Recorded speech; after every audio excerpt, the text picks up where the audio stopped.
The morning sun cast long shadows across the airport terminal as a tall, broad-shouldered man in military fatigues made his way through the arrival gate. Staff Sergeant T, as his fellow soldiers called him, felt his heart beating faster with each step toward the exit. After 3 grueling tours in Afghanistan, the familiar sights and sounds of his Georgia hometown were calling him back.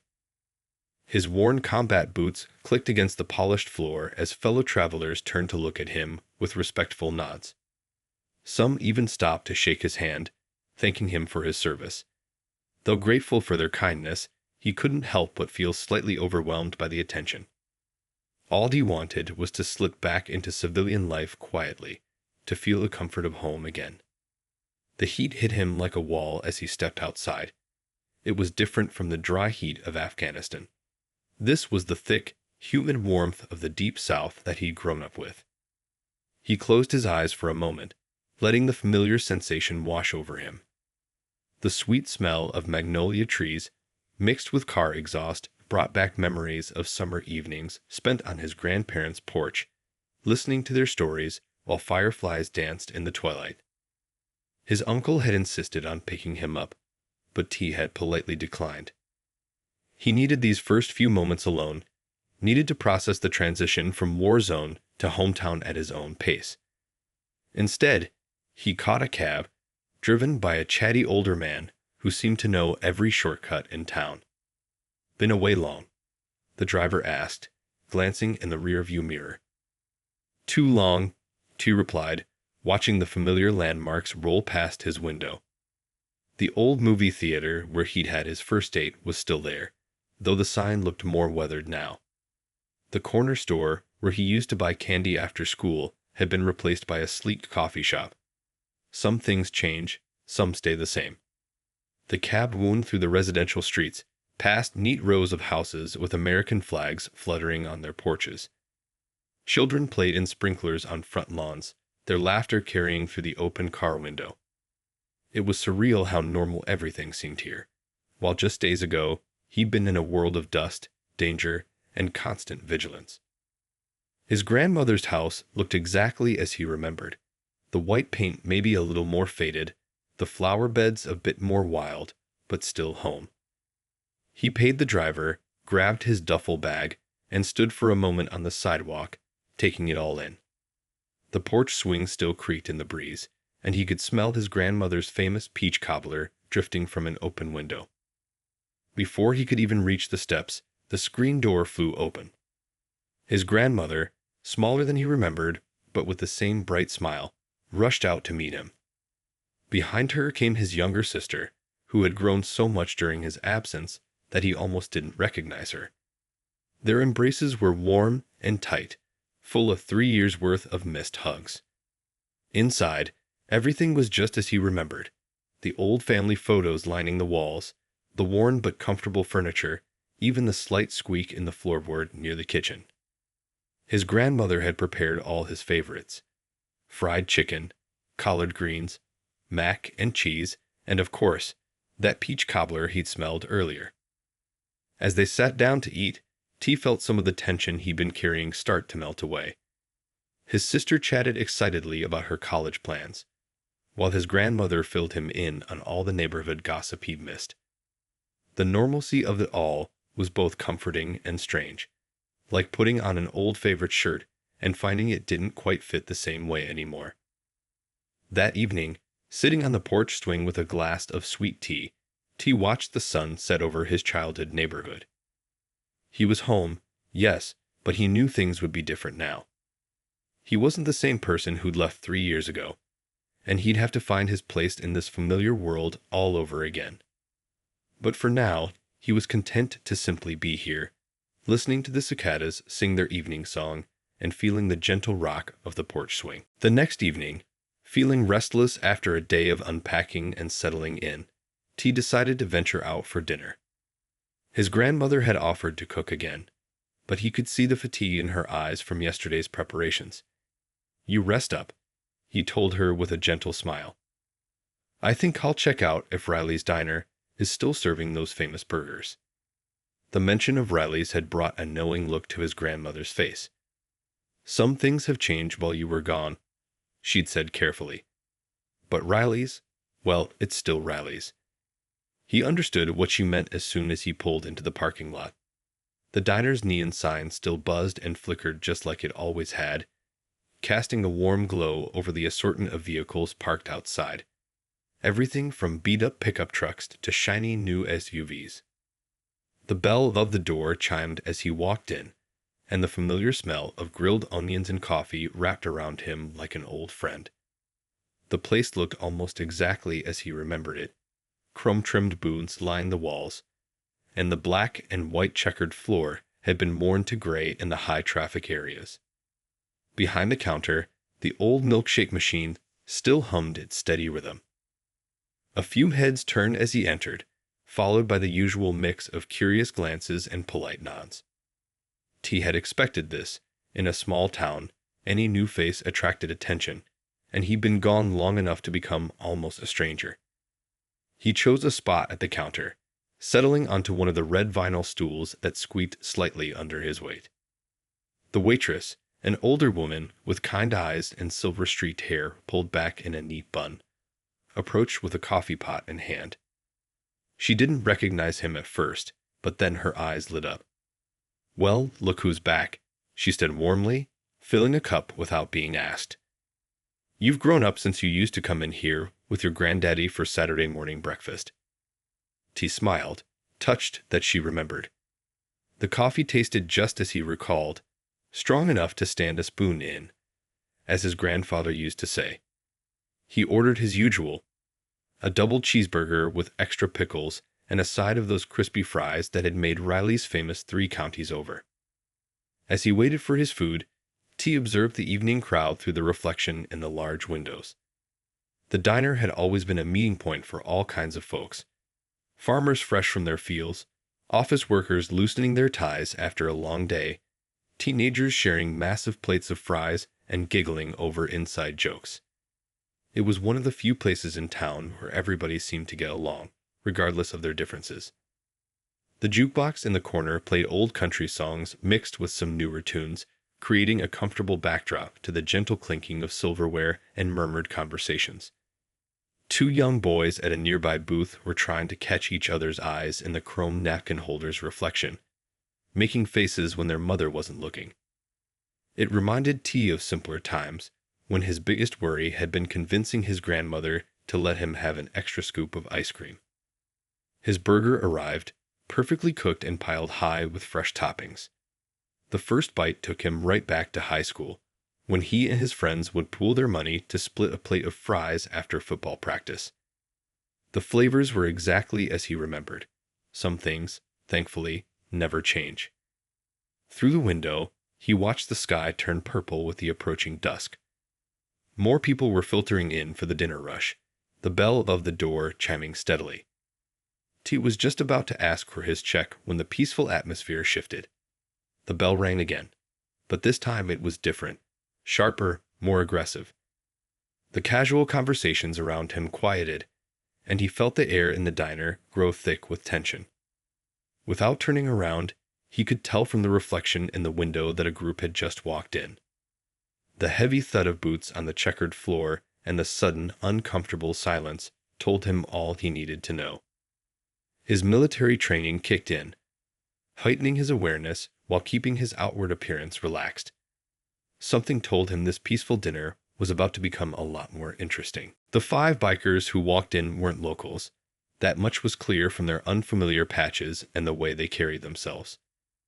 Their leather vests were dusty from the road, and their boots left muddy tracks on the freshly mopped floor.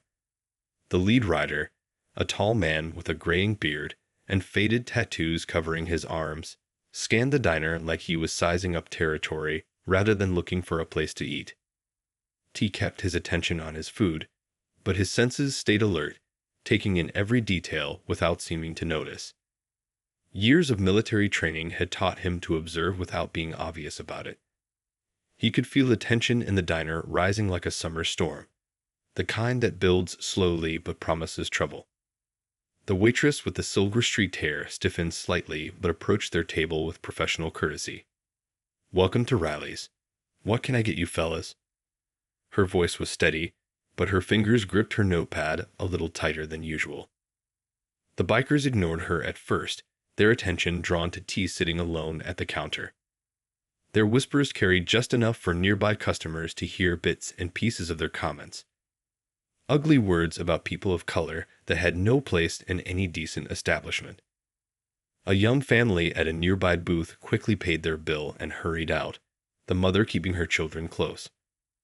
Well, the leader said, loud enough for everyone to hear.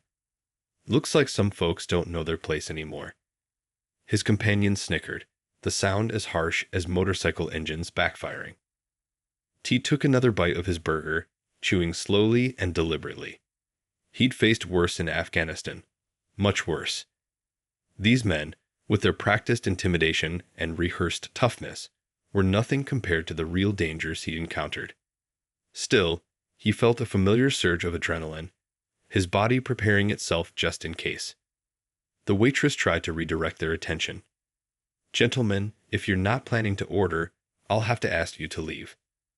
Her voice shook slightly, but she stood her ground. T admired her courage. It couldn't be easy, standing up to men like these. "Oh, we'll order all right," the leader growled, but his eyes never left T. Just as soon as some people remember their manners and give up counter seats to their betters.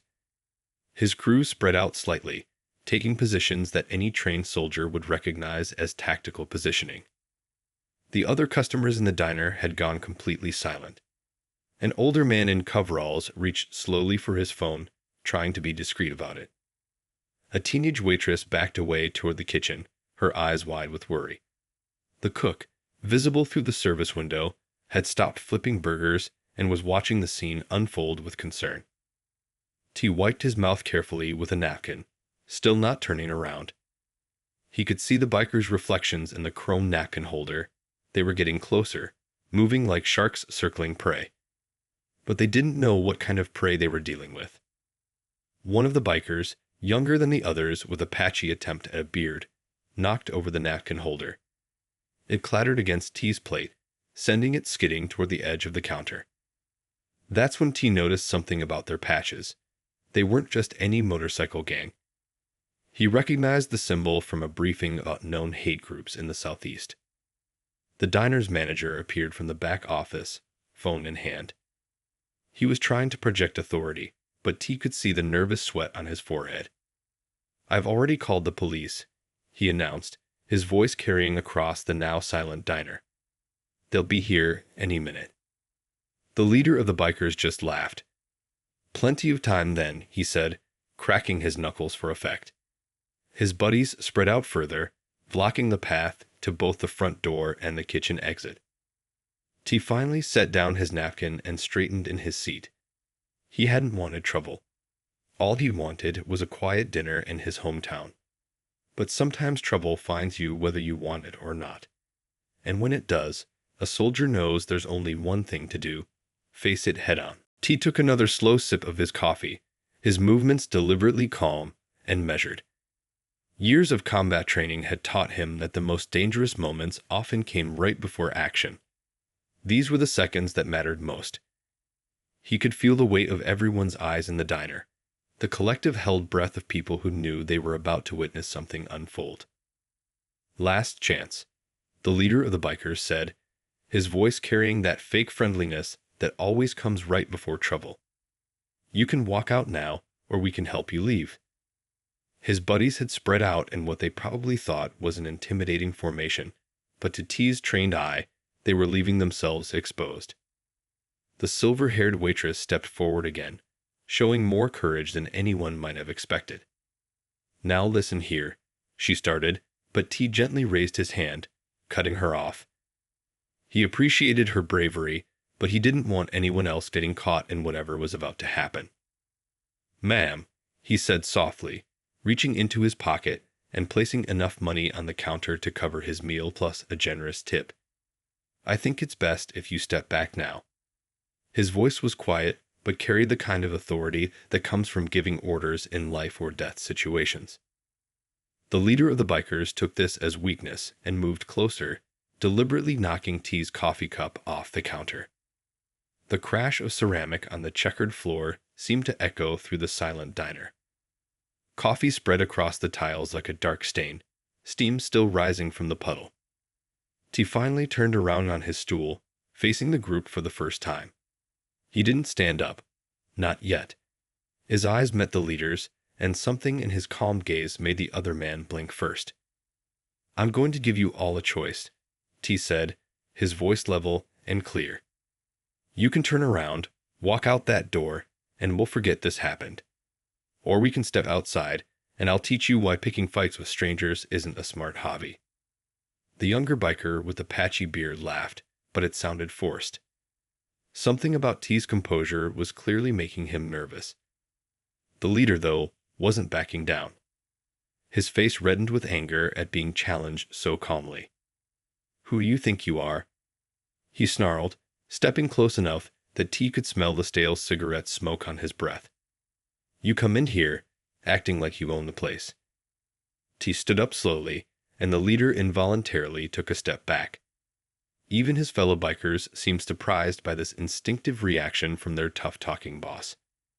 T wasn't much taller than the biker, but he carried himself with the kind of confidence that only comes from facing real danger and surviving. "I'm someone who came home looking for a quiet meal," T said, still maintaining that unnaturally calm tone. "But I'm also someone who spent the last 3 tours dealing with people who actually know how to fight. Now I'm asking nicely, take this outside or walk away." The cook had come out from the kitchen now, holding his phone up. "Police are 3 minutes out," he announced to no one in particular. The bikers shifted uncomfortably, looking to their leader for direction. That's when the leader made his mistake. Maybe it was wounded pride, or maybe he thought he needed to prove something to his crew. Whatever the reason, he reached out to shove T's shoulder, but his hand never made contact. T moved with the fluid grace of someone who had trained for years to react to threats. He simply wasn't there when the biker's hand swung through the air. In the same smooth motion, he stepped to the side and gestured toward the door. "After you," he said quietly. "Let's not mess up this nice establishment." His eyes swept the group, taking in their positions, their stances, every detail that might matter in the next few minutes. The younger bikers looked uncertain now, their earlier bravado cracking in the face of T's absolute composure.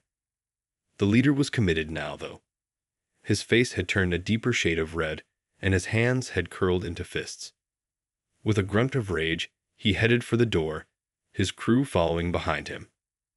T walked after them, pausing only to give the worried staff a reassuring nod. As the group pushed through the door into the warm evening air, T took a deep breath.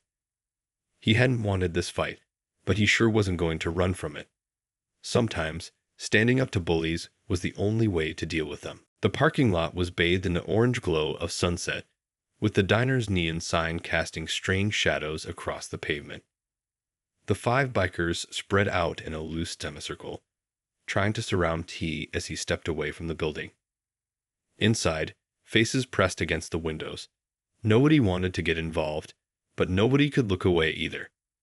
The evening air was thick with humidity, the kind that makes clothes stick to skin and tempers run hot. Cicadas buzzed in the nearby trees, providing an eerily peaceful backdrop to the tense scene unfolding in the parking lot. T kept his breathing steady, just like he'd learned in combat training. Stay calm, assess the situation, control the environment. "Last chance to walk away," T offered, his voice carrying across the parking lot. He wasn't trying to sound tough. He was genuinely giving them an out. But the leader was too far gone, his pride wounded in front of his crew. He charged forward with a wild haymaker that would have hurt if it had landed. But it didn't land. T stepped aside with the same smooth movement he'd used countless times in training. The biker's momentum carried him forward, and T simply helped him along with a gentle redirect, sending him stumbling past. It looked almost like a dance move, the way T barely seemed to touch him. 2 more bikers came at him from different angles, thinking they had the advantage. T's military training kicked in automatically. He didn't throw a single punch. He didn't need to. The first biker's charge was met with a simple sidestep and trip, sending him sprawling into his buddy. They went down in a tangle of limbs and curses.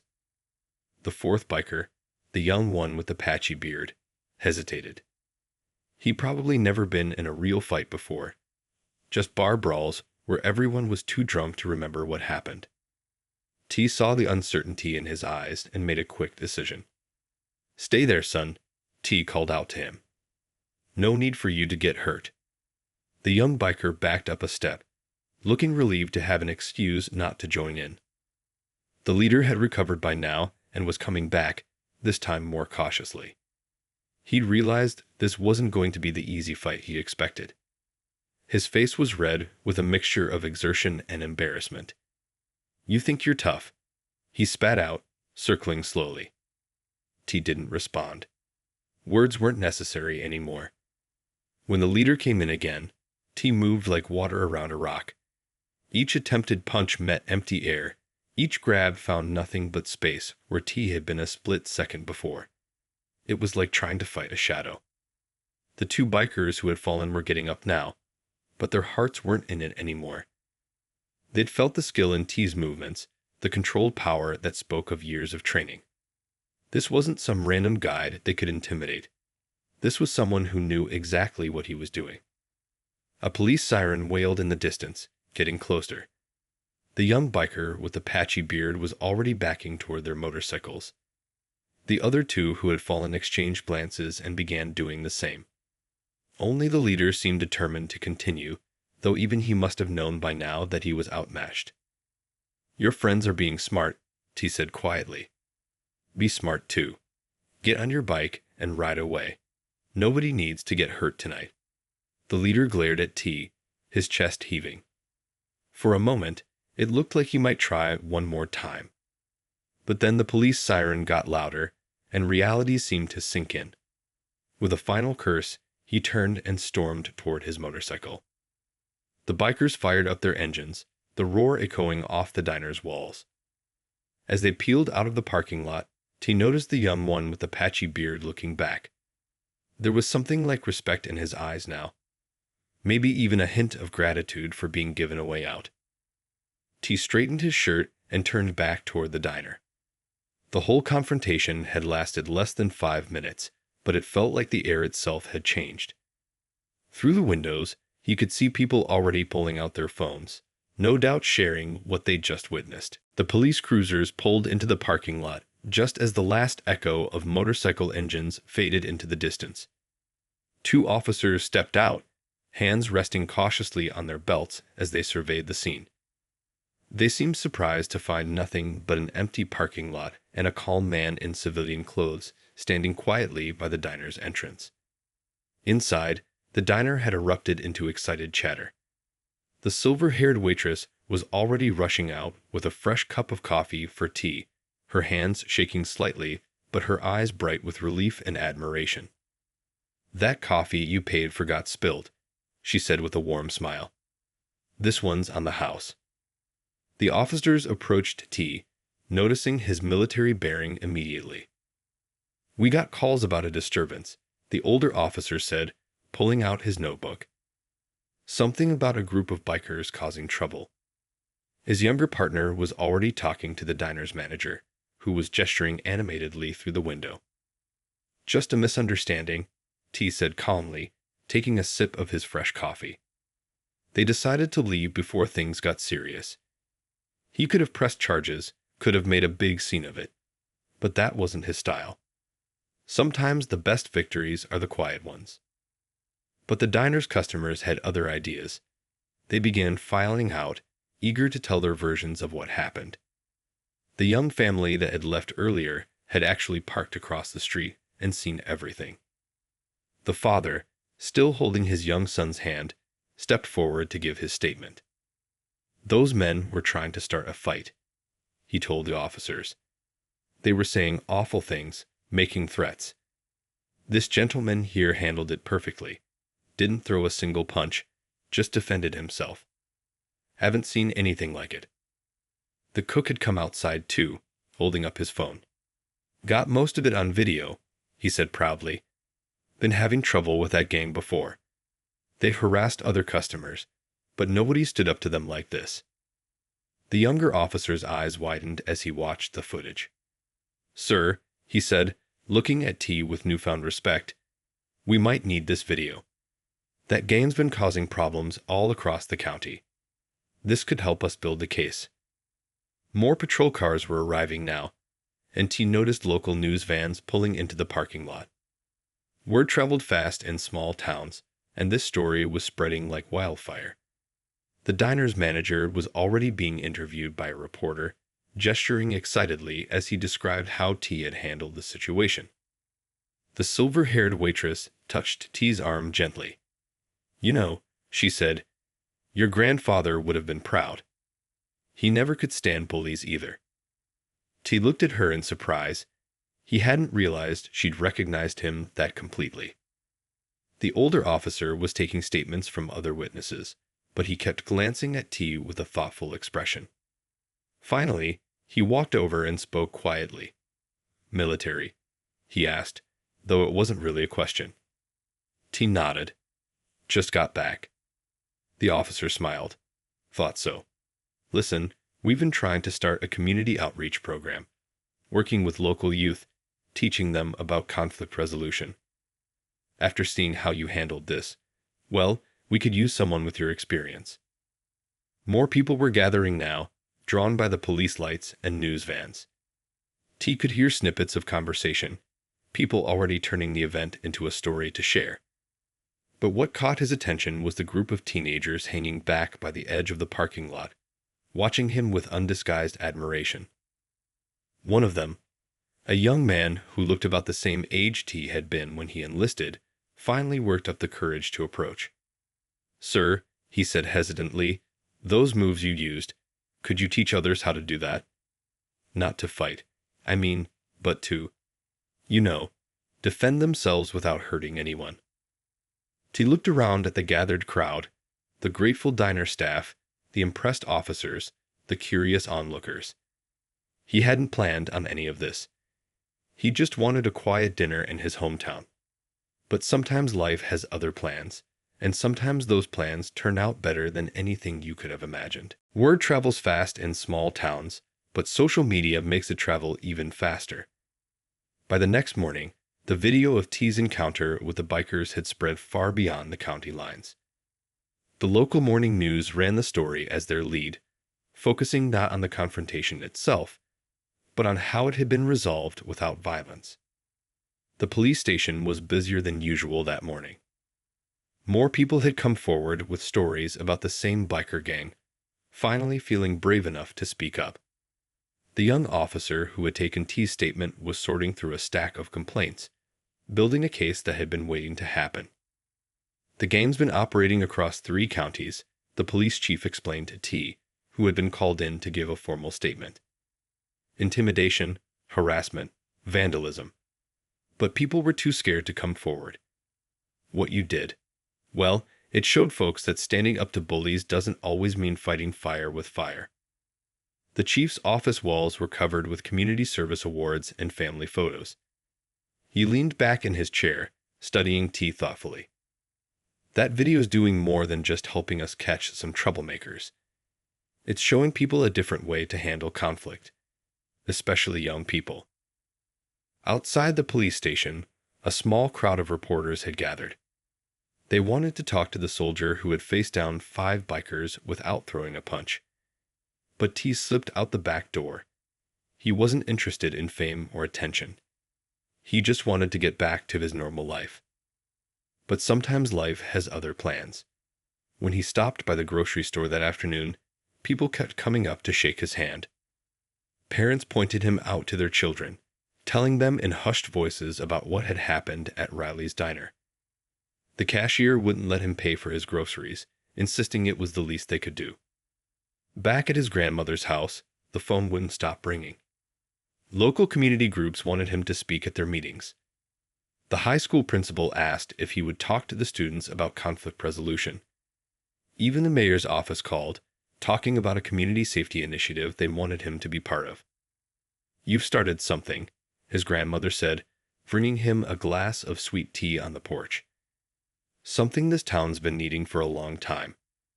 She settled into her rocking chair, looking out at the street where neighbors were taking evening walks, feeling safer than they had in months. By sunset, news came that the police had tracked down the biker gang. The video evidence, combined with the numerous statements people had finally felt brave enough to make, gave them everything they needed. The gang members were facing multiple charges, and their days of intimidating people were over. The young biker with the patchy beard had turned himself in separately. He gave a full statement about the gang's activities, explaining how he'd gotten caught up with the wrong crowd after dropping out of high school. Something about the way T had given him a chance to walk away had made him realize he needed to make different choices. T sat on his grandmother's porch, watching the sky turn purple. His phone buzzed with another message, this time from the older officer who had responded to the scene. They had found other veterans in the area willing to help with the community outreach program. People wanted to learn not just how to defend themselves, but how to prevent conflicts from escalating in the first place. The local diner's business had doubled. People came in hoping to sit at the counter where it all started, to hear the story firsthand from the silver-haired waitress who had witnessed everything. She told it well, always emphasizing how calm T had remained, how he had given the bikers every chance to walk away. As night fell, T thought about how differently things could have turned out if he'd let anger guide his actions.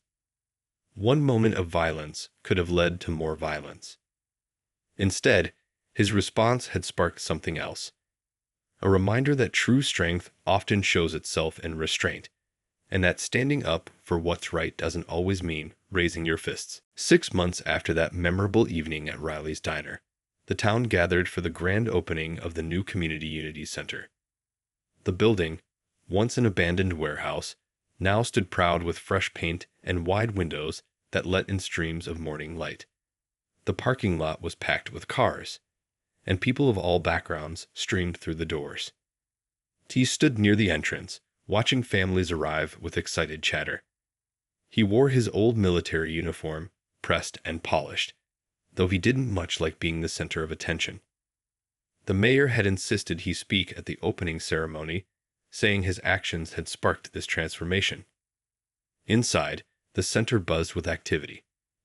One room had been set up as a training area, with mats for self-defense classes that focused on avoiding conflict rather than creating it. Another space housed computers for GED classes and job training. The community room, the largest space, had walls covered with photographs showing the town's history, including a small framed picture of Riley's Diner.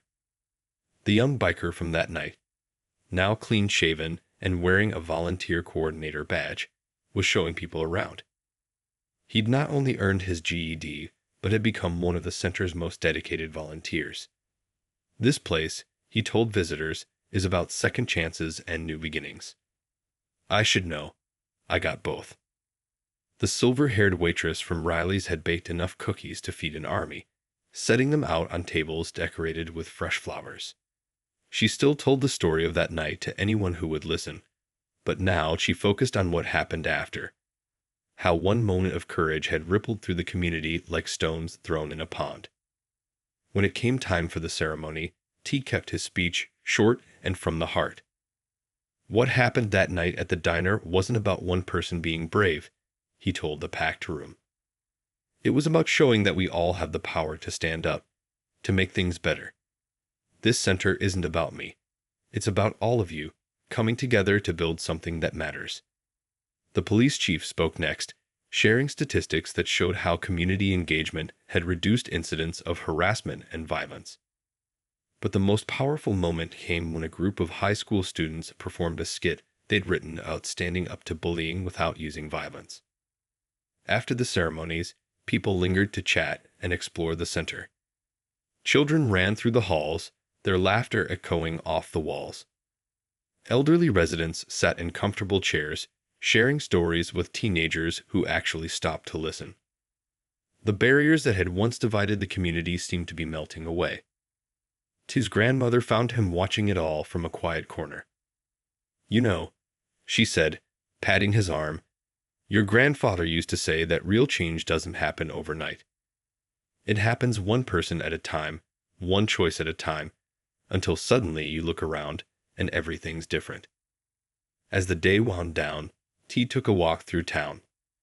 He passed Riley's Diner, where the counter seat he occupied that night had become known as the Courage Seat. He saw new businesses opening in once empty storefronts, neighbors chatting on front porches, and kids playing freely in the park. The sun was setting as he reached his grandmother's house, painting the sky in brilliant shades of gold and purple. From somewhere down the street came the sound of music and laughter. Another community gathering, another chance for people to connect and grow stronger together. T sat on the porch steps, listening to the evening sounds of his hometown. The cicadas were starting their nightly chorus, and a warm breeze carried the scent of his grandmother's roses. He thought about how sometimes the biggest changes start with the smallest choices. A decision to stand up, to stay calm, to show others a better way. This wasn't the homecoming he'd expected when he returned from his tour of duty. It was something bigger, something that would last long after the story of one evening faded into local legend. It was proof that one person's courage could light a spark, but it took an entire community to turn that spark into a flame.